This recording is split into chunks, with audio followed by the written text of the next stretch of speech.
Apple has a problem. It's so bad that Tim Cook is calling it a 100-year flood. The price for tiny but critical components buried inside our electronics is skyrocketing, specifically memory and storage chips. And Tim Cook told me it's going to force Apple to raise prices.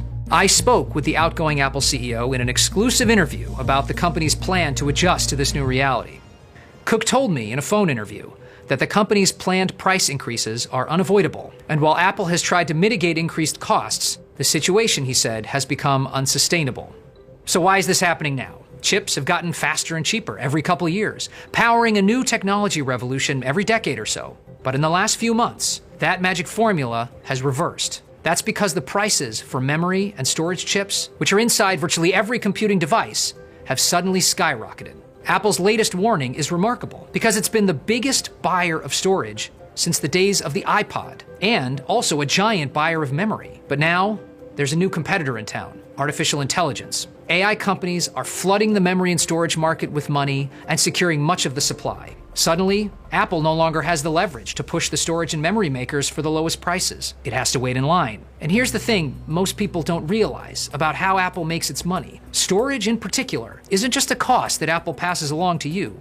For 2 decades, upselling extra storage in iPhones, iPads, and Macs has been a major source of profits for Apple. What Cook told me on our call is that Apple has already been absorbing higher costs, but now it is swinging over to option 2, price increases. Cook didn't say how much prices will increase, or when, or on what products. But to give you an idea of the scale, research firm Tech Insights says the cost of memory and storage inside last year's iPhone 17 Pro was $50. The cost for the same components in the upcoming iPhone 18 Pro, around $200.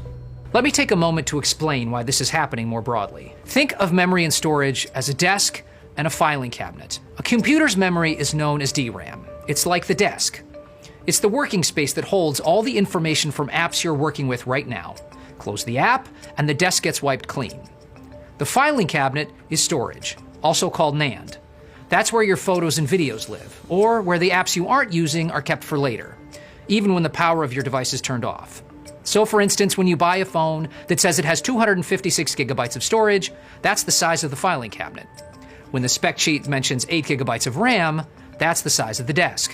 2 different components, 2 different prices. And right now, both of them are getting dramatically more expensive at the same time. Now, the good news for Apple is that it's in a better position than less profitable companies who have little cushion to absorb the higher costs.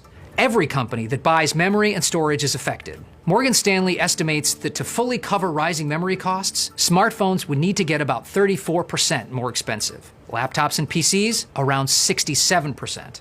Other companies are saying this is worse than tariffs, worse than the chip shortage during the pandemic. So this isn't just an Apple story. It's a tax on basically everything with memory and storage chips. And few consumers realize this wave is coming.